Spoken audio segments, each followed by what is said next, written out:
Welcome on in, golf fans. It's your boy Gsluke here with our week in review stream. It's Masters week, of course, looking forward to the year's first major, but we've got some business to account for last week. We're going to go through all of your lineups, all of your questions about last week's action, perhaps a few things that we can glean from the results there. We'll go through my personal results, all of the community contest lineups, and by the end, hopefully be able to put a little bit of a bow on last week's action. So welcome on in. We've got Clay down there already. 6 of you already down here in the live stream. Every week, I know it's a slow growing process here, but we get more and more hardos down here in chat that are asking about their lineups, which is honestly what I'm looking for. I know it's not the sexiest piece of content. Essentially, it has zero shelf life, right? Like people aren't going to go back on a Tuesday and Wednesday and watch this sort of thing. But if you're going to show up to these things, I think they're probably the most important piece of content every single week. So, hey, if you're one of the hardos, one of the guys that is willing to get their hands dirty every single week, I appreciate you. We have Clay who says, decent week. Ryan Fox hurt you, but looking forward to the Masters. Yeah, I had a lot of guys that hurt me this week. Wasn't just Ryan Fox. Valero, Texas Open. I would say more a volatile event, especially with some of that weather. But yeah, Corey Connors is the winner. Didn't hurt. Had him over there in single entry. And speaking of, this week I'm going to talk through my single entry and really my thought process. So this is a learning process, right? We're figuring out how to do these review streams. They're going to get better as we go on. But one thing I think we should focus on this week is, or at least was my thought process when going through and building this single entry, because not only did I enter this in the community contest, so we can knock out 2 birds with 1 stone. But I also entered this in the $100, $200 single entry, and all like the $12, $33 single entries that I entered there on the side. So I started it off with Corey Connors, which for me was a pure leverage play. Everyone this week that I was hearing putting out content, there's a reason why I avoided talking about Corey Connors was, Corey's a great play, but can he win, right? And it's self-admittedly, right, I had to ask myself that question a few times, and he's won here before. So I came around to it and said, yes, he certainly can win this event, right? Is he the most likely in the 10K range to win? Absolutely not, right? I'd probably put him third on that list out of those 10K options last week. But the ownership was by far the lowest. And given his floor, given the fact that I wasn't sold that one of those 10K options like a Hatton, a Hideki or Ricky Fowler were going to win, maybe you didn't need a win out of Corey Connors, right? Like I kept hearing that, especially from some of the bigger names out there, that Corey Connors had to win to get to the optimal. And frankly, no, he didn't, right? If he finished in 5th place, he would have been in the optimal this week because the next highest finisher was a Ricky Fowler, who I believe finished like T7 or T8, something along those lines. So I would just push back against that narrative the next time that you hear it. Even if he didn't win this event, you probably needed to have him up top, especially with how many birdies he made, right? He made 23 this week, which is an outlier for Corey Connors, but clearly likes this golf course. So up top, I was looking for that leverage in the 10K range, and you can see I was looking for leverage in most of my lineup, right? You can see JJ Spawn, he was 18% in this contest, but in most GPPs, he was closer to 10 to 12%. Alex Noren was 12% here, but in GPPs, he was single digit owned. I went with Cam Davis. It got a little bit cute there. So I guess we'll go player by player, right? I don't want to go too quickly through this here, but with JJ Spawn, right? Another past champion, right? So I took past champion Corey Connors and then another leverage play with JJ Spawn that was, maybe not mega low owned, right? He wasn't an Alex Noren when it came to the ownership, but he was being disrespected as somebody that had won around TPC San Antonio before. And I think sometimes, guys, people overthink things. I know he finished T22, which is pretty decent, right, for an 8K option. He's not going to win you a GPP, but in a single entry, the kind of contest that I was in, he far from hurt me in those sort of builds. Why was he 10% owned, right? When there were guys around him that either had no experience around this course or equal or lesser form that were 4 or 5% higher owned. So yeah, up top, the past champion narrative was definitely a thing. You guys know I loved Alex Noren in single entries, at least outside of this community contest. He was even lower owned. So let's see. All right, that's the GBP. This is the other single entry. Yeah, let's look at this. So this is what was the entry on this one again? Let's see, $100. This was the $100 single entry with 222 people. So relatively small GBP, right? He was 5.9% owned. So that's why I loved Alex Noren, right? Is I thought that he was not the best play on the slate, but I thought he had upside at essentially no ownership. So those were the thoughts on the 3 guys up top. Definitely got cute with Cam Davis. Gonna admit that. I, looked at the last few performances, thought to myself, oh, he's trending in that right direction, and Cam Davis can win in this sort of field, and that's true, right? Undoubtedly, he could have won this event, but when you shoot 8 over par day one, it's going to be really tough to recover from that. And believe it or not, he was at 7 under par at one point, so he was at 1 over during his final round, and then completely blew it there towards the end. So if he had gone out there and birdied the last hole rather than bogeying, again, that's asking for a lot. He goes out there, he makes the cut, and who knows what the hell ends up happening. So we got caught being a little bit cute there. He really didn't fit the golf course. That's why I said that I was a little bit cute there.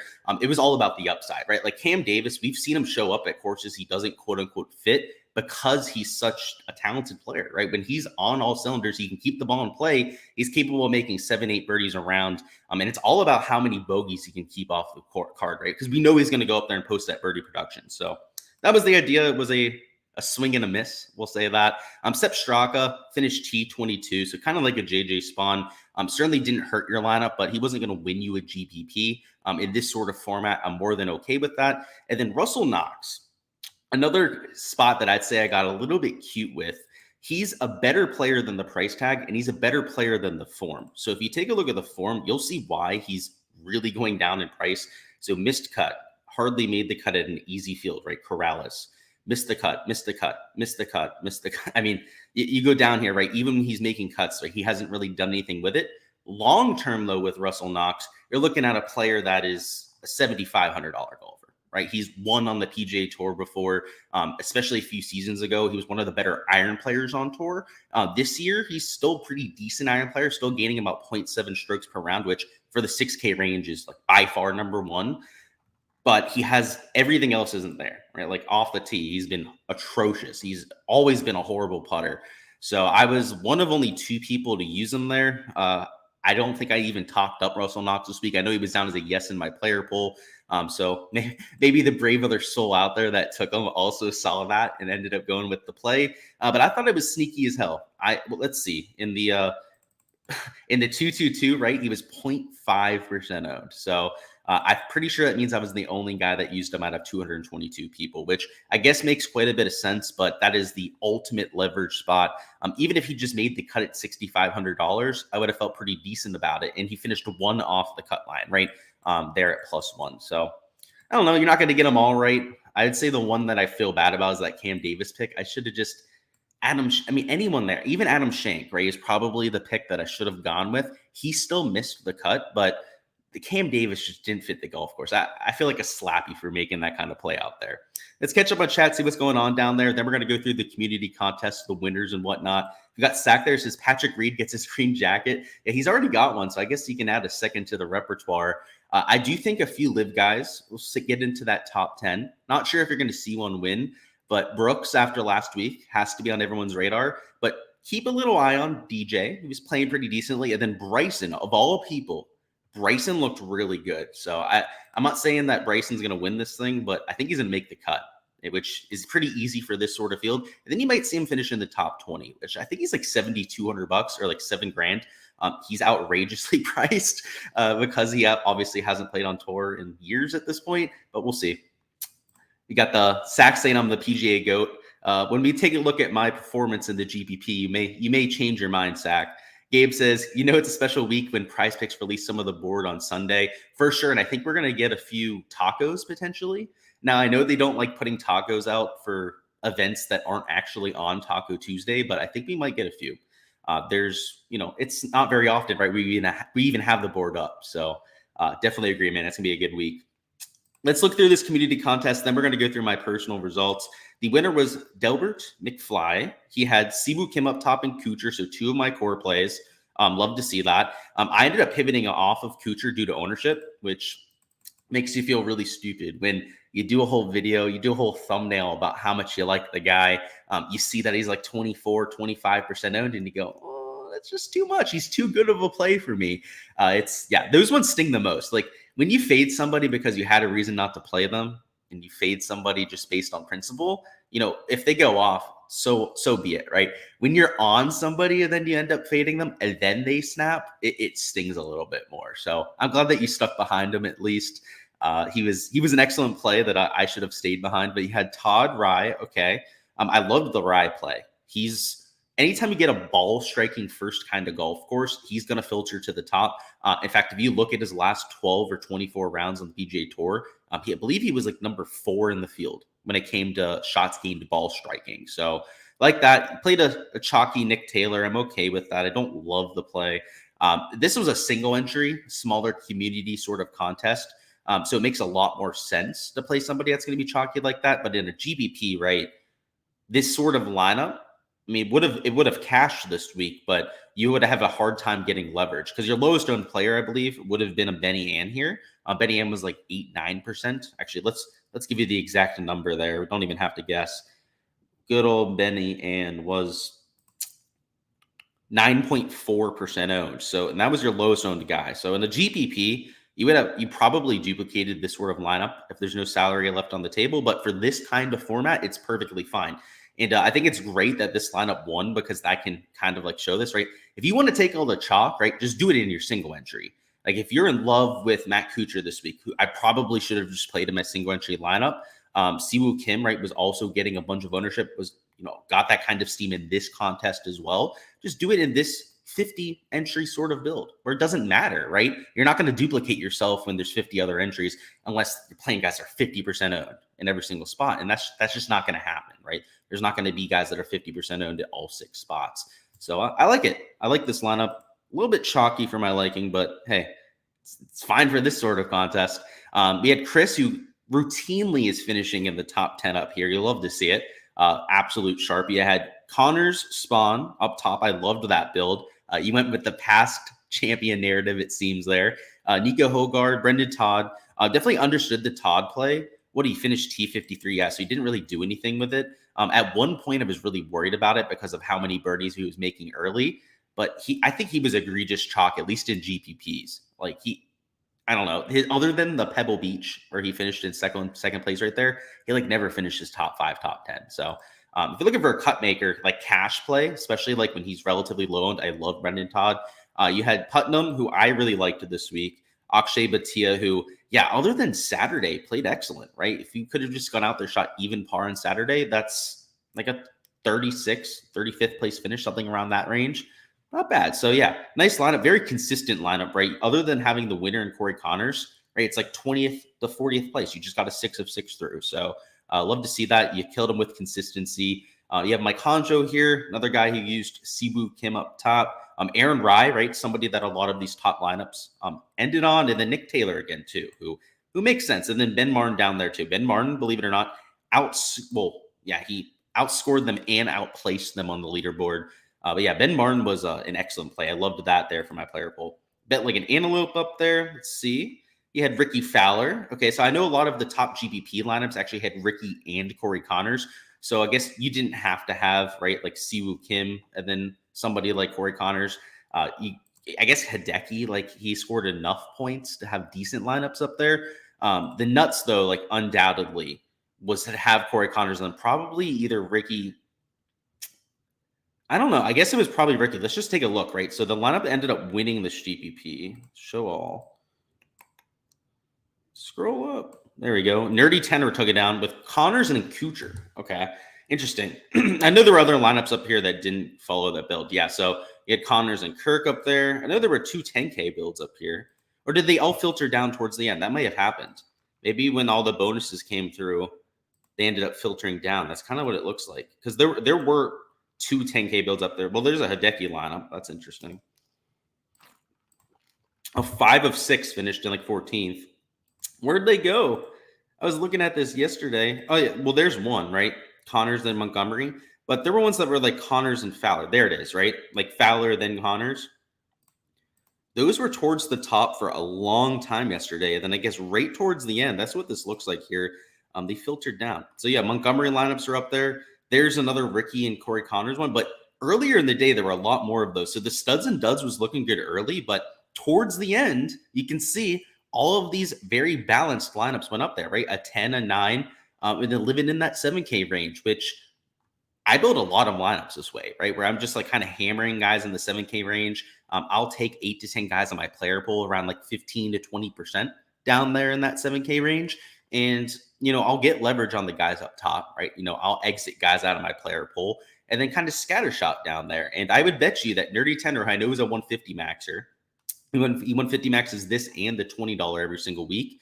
Likely used that kind of strategy, right? Where he picked his guys up top. One of them was Corey. One of them was obviously Matt Kuchar, and then ran a bunch of different lineups. So it's frustrating. I almost played Sam Stevens this week. When we go over to the ownership, you guys will get an idea for why I didn't play him.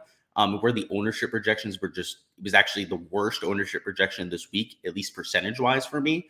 And I had him at, I think, like 8-9% ownership, and he came in 3.5% owned. So if I would have known that about Sam Stevens, I'll tell you for a fact, right? I would have been playing him this week. So yeah, it's unfortunate that he ended up being the absolute nuts this week, Stevens, at $7,400, because I was very, very close to playing him and playing him in like 20% of my lineups this week. Because I thought he was going to be like 8-9% owned, right? So to get leverage, I was going to go out there and play 20%, which would have been like 7x leverage. Lord, oh Lord. And I remember talking him up on the stream. I think somebody asked about him. I was like, yeah, he played really well at Corrales, right? On Sunday, he made a charge up the leaderboard. Boy, oh boy, with that. And no, right? Hindsight's 2020. It's really easy to say this now. But yeah, that was the nuts, right? Going Corey Connors and then Kuchar, or potentially even Chris Kirk as your second man in. Right? Where was the first Kirk lineup? Was it like third place? Yeah. Third place had Connors and Kirk. Kirk scored a good amount points less than Matt Kuchar, but yeah, they had better picks down low other than these first two lineups, which I can tell you this lineup up top, by the way, was far from the perfect lineup, right? You had Brendan Todd finished in 53rd in this sort of build. So obviously there was a lot of room for improvement. Let's catch up on chat, see if there's any lineups we need to get reviewing here. Fade Zalatoris this week. It depends on ownership, right? If he's going to be chalky, then sure, because the injury concerns, I think, are warranted to some extent. But if you're talking about 7 to 10% owned Will Zalatoris, like he's going to be a pivot play, then I don't think you have to fade him, right? If anything, maybe you take a few shots on him at low ownership, hoping he pans out. But yeah, if you're talking about a chalky Will Zalatoris, then sure, for sure. I don't think he's going to be super chalky this week. Travis says 4 of 6 in the community contest, for sure. Yeah, 4 of 6 is not going to cash there. I almost did, actually. Where was I? Let's bring up the community contest. Get over to the right spot. I almost cashed with a 4 of 6, but it was going to be tough to get it done. Where did you finish up? So you finished in 22nd. Okay, so you also had the 4 of 6. So you had Gordon Palmer. Yeah, they weren't particularly close to making the cut. It felt like Gordon was, right? Because what was he 2 under par, then shot 6 over the next day. So yeah, he choked a little bit there. And then Ryan Palmer was making a little bit of a push there on Friday. And then towards the end of his round also started to fade a little bit. So yeah, I was on both of those players too. Not in my single entry or anything like that. But the Will Gordon one was especially frustrating because I had some strong 6 of 6s that I would have gone in addition to the ones I had before. That would have been really nice to have there. So yeah, decent lineup up top though, right? Kirky, great play. I was there too. Siwoo, great play. Norn, Sam Ryder, right? He was in all of my top lineups, Sam Ryder. Obviously with that top 3 finish. It's a shame, right? Because like up top, the top 4 guys are so good, and then your bottom 2 players just completely sunk you, which I can relate to all too much up here having my 4 of 6. Let's see, is Nick's lineup? Yeah, Nick finished right below you. He had a 5 of 6 and actually finished below you. So that shows you, right? Like your 4 of 6 was really good. Mine was insanely good, right? Like I obviously having the winner has a lot to do with that, but like it stings a little bit, right? Not cashing out there when you're beating some 5 of 6 lineups. Let's see. Oh, Dietrich. Yeah, Dietrich sunk your ship. I know he sunk a bunch of people's ship this week. Let's see. You have Ben down there. He had Cam Davis. I feel you there. We have Rob. I know Rob always watches these on replay. Sometimes he's here in live chat too. You had Hideki. Yeah, I was there. Oh, Hideki was looking real good at one point there on Sunday, right? Then he, again, faded down the stretch, just didn't do anything there on Sunday. But his performance on Saturday was ridiculous. Another Dietrich lineup. Oof. And then 4 of 6, which that was about par this week, right? 4 of 6 usually kind of stings, but maybe not so much this week. The 6 of 6 percentages were relatively low. If you guys didn't check around the industry, let's see. Marco is always checking in. He also had Ryan Fox. Yeah, Ryan Fox was really high owned in our community contest. seemed like a lot of people wanted to get there, which, yeah, from the talent level perspective, I get it. He just could not make a putt. I was watching his shot tracker. He was bombing it off the tee. And all I heard this week, right, from touts was that he's not accurate enough off the tee to keep it in play. Well, the off the tee, I believe through the first 2 rounds, he was number one in the field. So don't go on about all that, right? Like the guy is an absolute stud off the tee. He's more than accurate enough even for tight golf courses. He just could not putt or around the green. His chipping was horrible too. So next time, maybe let's focus on that touts, right? Like the actual weaknesses for Ryan Fox. Instead of saying that he can't drive it when he's one of the best drivers in the world. Like that, I thought that was a little bit egregious from some of the touts out there this week. Let's see. We're not even going to look at the bottom lineups. We're not going to do that to our boys out there, right? We don't got to talk any crap. Let's take a look at my builds. So we go to the GPP, you'll see we did better than last week, at least, right? Last week, we got absolutely murdered in this contest. We still pretty much got murdered in this contest, which was surprising given my player pool, when we go and look at it here in a minute, was really solid. And it's once again a week where I didn't have the right combinations. I played 25% Sam Ryder, so I had the leverage I needed there. Obviously, Corey Connors, I had him in 40% of my lineups. I mean, I should have had at least enough builds with the guy up top, the winner, right, to get the job done. We had Chris Kirk in about 35% of lineups, and then Dietrich. My best lineup, right, out of 150, this isn't like this is my single entry, right? Let's remind ourselves there. My best lineup out of 150 had Thomas Dietrich in it. That's how unlucky my pairing was this week. If we go through the other lineups I had, like you can see List, Duncan, like whatever, right? Like, again, the top lineup, right? It had Brendan Todd, finished at even par. But at 5,000, right, we had just a very average lineup across the board. This one didn't have Connors, right? So that wasn't going to get it done. We had a Hideki and Connors lineup, also with the Sam Ryder, but it happened to be a 5 of 6. Down here, another 5 of 6 that started with Hideki and Connors. Let's see, Fowler, Connors, right? A few of those top lineups started in that fashion. Another 5 of 6. So it was just all of my 6 of 6s just didn't have that right combo up top. Sam Ryder, you can see, was in most of my top end lineups. Charlie Hoffman was a nice little surprise there. Nick Hardy, too. He had a pretty solid week. Up top, you can see another 6 of 6, but it just didn't have Corey Connors.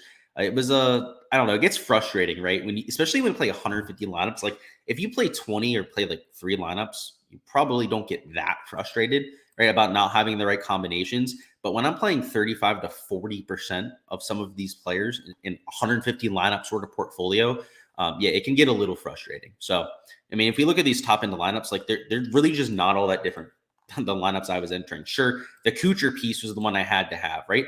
But third place had Chris Kirk up top, right? So it's not like it was impossible for me to get to that sort of build. I played Hostler. I played Sam Ryder. Sam Stevens, I guess, was like I would say like the only key piece, like other than Kuchar, you could say that I probably should have gone to.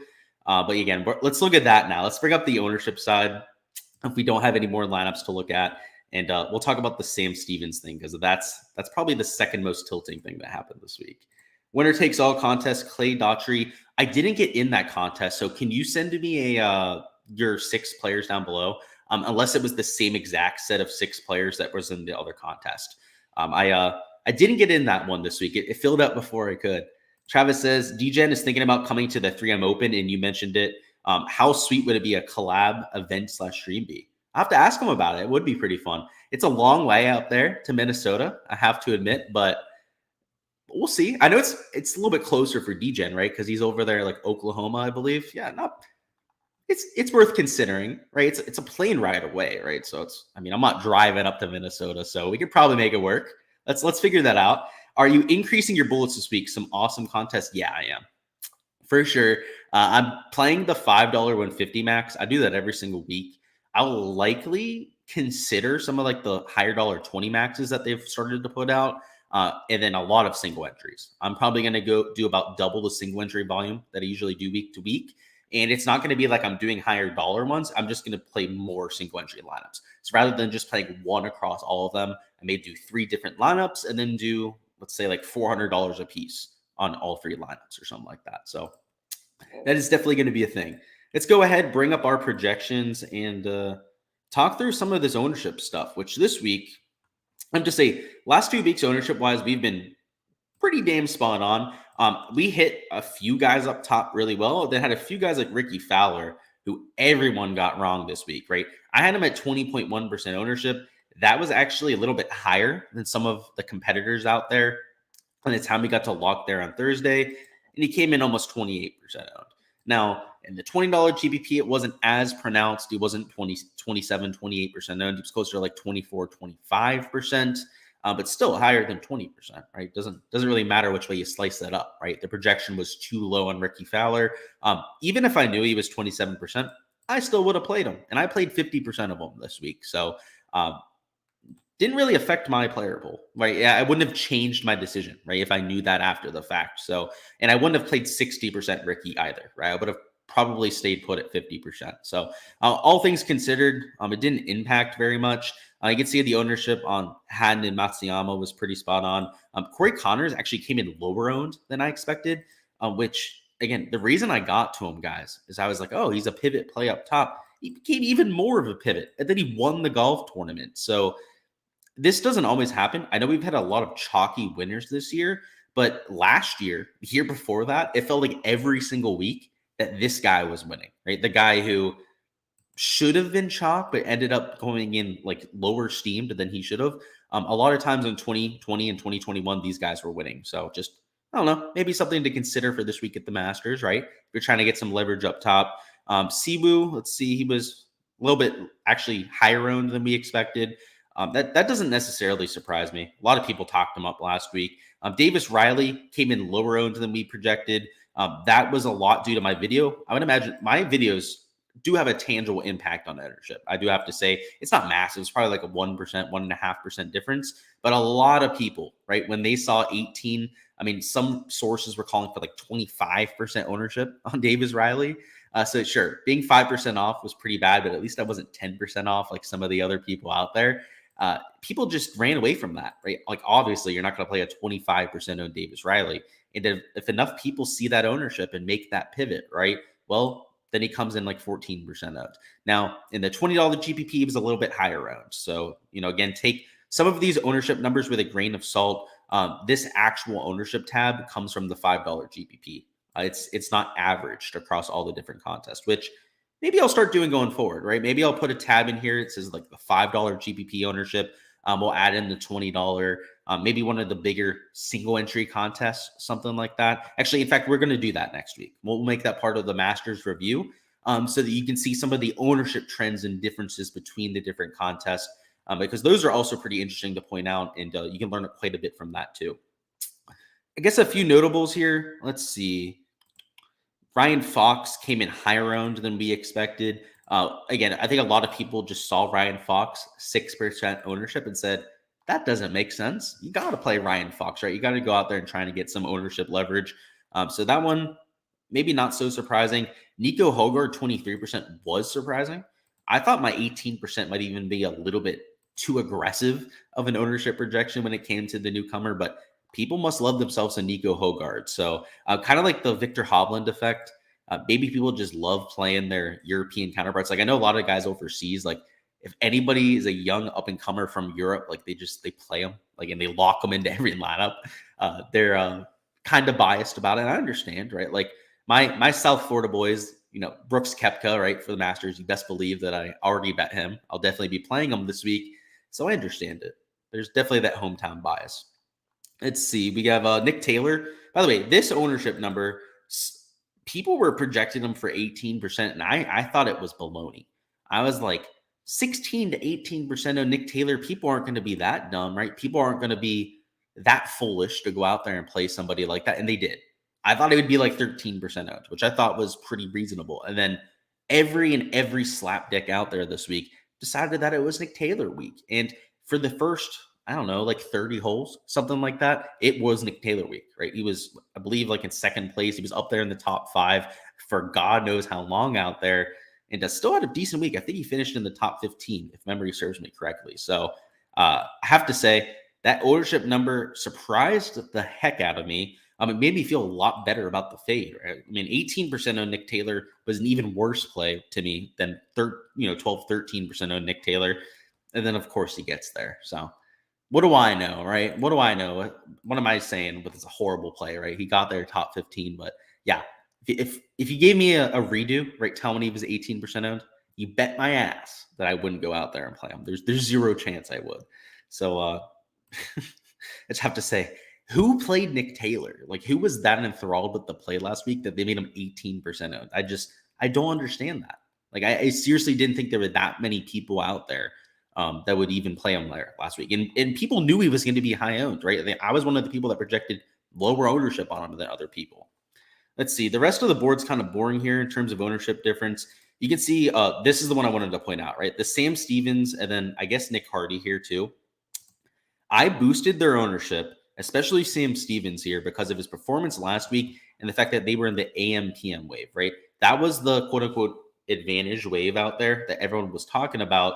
And you can see Sam Stevens came in 3.8% owned. You can see that Nick Hardy came in a whole 3.9% owned. Now, the Nick Hardy one, we'll chalk that up to variance. I don't really, I've thought about it quite a bit. I don't really have an explanation for that one. But the Sam Stevens one, a lot of others in the industry were also calling for high ownership there. Now, Nick Hardy, I think I may have just overprojected him. Other people were calling for lower ownership. I got that one wrong. But Sam Stevens, right? Everyone was kind of in agreement there. Everyone was kind of like, okay, 7 to 10% ownership, especially after the week he had at Corrales, nearly going out there and winning. He was in the AM wave, so that was another reason that I boosted him from like 7 up to 9%. And no one ended up playing the guy. Perhaps it was a reaction to the ownership projections, or perhaps we're giving people too much credit, right? We're assuming that they're looking at the Corrales Putakanya, right? In reality, most PGA Tour, players, at least for PGA DFS, are not paying attention to that. So maybe that's it. The Nick Hardy one, who knows? That was just a bad ownership projection. Let's get that one out there. Eric Cole also came in higher owned. Again, I think maybe we're giving too much credit to recent form when it comes to these ownership projections, just because like you're at, casual slapdick fan hardly even knows who Eric Cole is. Maybe they saw him at the Honda Classic, go out there and nearly win. But other than that, they have no idea how he's been playing, which has been excellent, by the way. Ever since then, he's continued to go out there and rack up shots gained. And it's pretty boring across the board. Akshay came in a little bit higher owned than we expected, which he's kind of got that Victor Hovland effect going. He's got the YouTube channel. It's very easy to root for. So a lot of people are rooting for Akshay, myself included. I played him this week, right? I knew he was going to be a little bit chalky, but we took that risk anyways because I wanted to root for my boy. He's not on the Spieth level yet. I don't think he'll ever get there, but he's up there in like the top 10, top 15 favorite players for me. That's for sure. He's an outstanding young individual. And see what's going on in chat. And if there's nothing going on, we're gonna hop on out of here. We have a lot of Masters stuff to talk about. Which, speaking of, I'll share my screen here. You probably saw it before when we were on the other tabs. We got all this Masters stuff up already. Literally, as soon as we get off of this, we'll be recording the course breakdown. So looking forward to that. The weather doesn't look good though. Have to admit, guys, like it's great looking at all these metrics, looking at the golf course and whatnot, but it's looking like it's going to be rainy and thunderstorms all weekend. There might be delays, might even be like a Monday finish, and the course isn't going to play like we usually see it. So it's going to be it's Masters week. It's still going to be a lot of fun, but it might be a little bit of a longer, sloggy kind of Masters this year. Let's see. You sent me it? Sweet. Let's look over it. That's actually easier than you just posting it in chat. Let's see. There we go. There's Clay. Let's bring it up. There we go. Sweet. So let's take a look at it. This one. So this took down the $1 winner takes all, or this is the lineup in there. Let's see. It's a 4 of 6, so it probably didn't take it down. You have Connors and Kirk up top, which was the near nuts. That's awesome. Ryan Fox, I completely agree with the play. 21% owned. That surprises me, but that has a lot to do with the fact that it was my community contest, right? And I talked them up. So probably closer to like 10, 15% in other contests. Brandon Wu, I loved. Duncan. And then, Kevin Tway, I was on too. So I like this lineup a lot here. I mean, 4 of 6, right? Like I said, was about par this week. So I wouldn't beat yourself up too much about that. But if this lineup were to have been like a 5 of 6, that sort of thing, easily would have cashed in single entries. And I would bet that this lineup was probably really close to cashing in single entries, even with the 4 of 6, right? So If you get one of those two guys through the cut, which neither of them was rather close, right? So that's asking quite a bit. I think you're looking at a pretty good lineup there. So no complaints from me. I love the Corey Connors play. Obviously, he was probably the best thing that went right for me in DFS this week. And the Ryan Fox play, he got steamed up for a reason, right? People liked themselves the world ranking points there, that's for sure. The overlay on best ball albatross is going to be nuts. I saw that. Why does this say Valero Texas Open? I thought it was Masters Week. Yeah, it's a review stream, so we're looking back on the DFS results from the weekend. So yeah, it's what we do on Mondays. But yeah, it'll be master shit the rest of the week, Forbes. That's my brother, by the way. He's always in here giving me a hard time. Louis says, can't wait. Cheers. Yeah, boys. All right, that's going to be it for the review stream. If you want your lineups reviewed and you didn't have a chance to pop on in here, next time just message me on Discord. If you're not on the Patreon, you're not in the Discord server, feel free to message me on Twitter. Just tweet at me, whatever you guys want to do. And let me know to go over your lineup in the community contest. This week for the Masters, we're going to be doubling the size. It'll be 100 entries this week. So I know there'll be a lot more demand. So we'll make sure that there's enough spots for everybody there. And make sure to stop in by on Monday to have your lineup reviewed next time around. If you finish in last place, it's going to be fair game from here on out to get roasted here on stream. So this is just a little bit of a word of caution, I suppose. A bit that I think we're going to start to do is whoever finishes DFL, if you don't enter a lineup, you'll be exempt, right? It's going to be the worst actual lineup in the contest. We're going to do a segment on it. So, hey, bring your A game because you don't want to be that lineup that gets perhaps torn a new one there on the stream on Mondays, but it'll all be in good faith, obviously. Hey, if you end up being that guy, you're going to get a little bit of tough love. Let's just say that. Best of luck with all of the lineups this week, guys. I'll catch you guys for that content dropping out later on today, and let's get this cash for